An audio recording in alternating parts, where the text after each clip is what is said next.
ঢাকা বিশ্ববিদ্যালয়ের মুসলিম হলে ফজলুল হক মুসলিম হলে যেই তোফাজ্জল হত্যাকাণ্ড, এই হত্যাকাণ্ডটি জাতির বিবেককে নাড়িয়ে দিয়েছে। এই মামলায় ঢাকা বিশ্ববিদ্যালয় কর্তৃপক্ষ একটি এজাহার দায়ের করে। এজাহারের পরিপ্রেক্ষিতে 6 জন আসামিকে গ্রেপ্তারপূর্বক আদালতে হাজির করা হয়।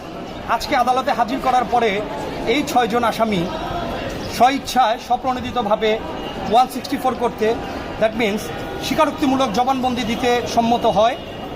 তো বিজ্ঞ আদালত তাদের স্বীকারোক্তিমূলক জবানবন্দি নিয়েছেন এবং যেহেতু তারা স্বইচ্ছায় তাদের যেই কৃতকর্মের যেই চিত্রটি আদালতের কাছে তুলে ধরেছেন, সেহেতু রাষ্ট্রপক্ষের এই মামলায় আর রিমান্ডের প্রয়োজন হয়নি, রিমান্ড চাওয়ার প্রয়োজন হয়নি।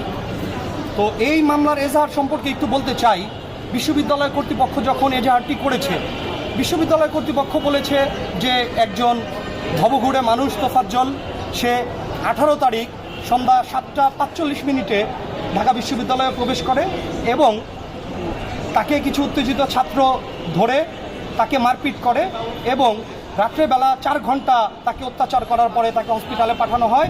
19 তারিখ বেলা 12:45 উক্ত তোফাজ্জল মৃত্যুবরণ করে। আমরা নিঃস্বার্থে মানবিক কারণে মানবতার সেবার জন্য এবং দেশের এই আইন শৃঙ্খলা যাতে বিঘ্ন না ঘটে সেই জন্য আমরা আইনজীবীরা একতা ঘোষণা করছি। যেইখানেই এইরকম হত্যা সংঘটিত হইবে অন্যায়ভাবে আমরা তাদের প্রতিবাদ করব, আমরা ন্যায়ের পক্ষে লড়াই করে যাব।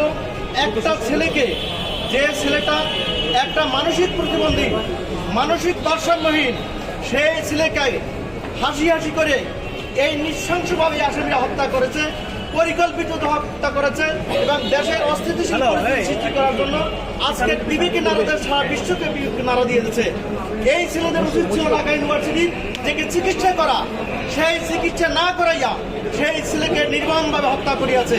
তোফাজ্জল নামে একজন ব্যক্তি, যেখানে একটা নারকীয় হত্যাকাণ্ড ঘটেছে, সেই তোফাজ্জল ছিল একটা পাগল, মানসিক রোগী। এই জানার পরেও ঢাকা ইউনিভার্সিটি, যা এশিয়ার একটা নামকরা বিদ্যাপীঠ, সেখানকার 6 জন ছাত্র তারা এই ছেলেটাকে, একটা পাগলকে তারা মোবাইল চুরির অপরাধে দীর্ঘক্ষণ ধরে মারপিট করে। আমরা এটা টিভির খবরে দেখেছি এবং মিডিয়াতে, বিভিন্ন মিডিয়াতে দেখেছি এবং পরবর্তীতে তার ফ্যামিলির কাছে 2,35,000 টাকা চাঁদা চাওয়া হয়েছে।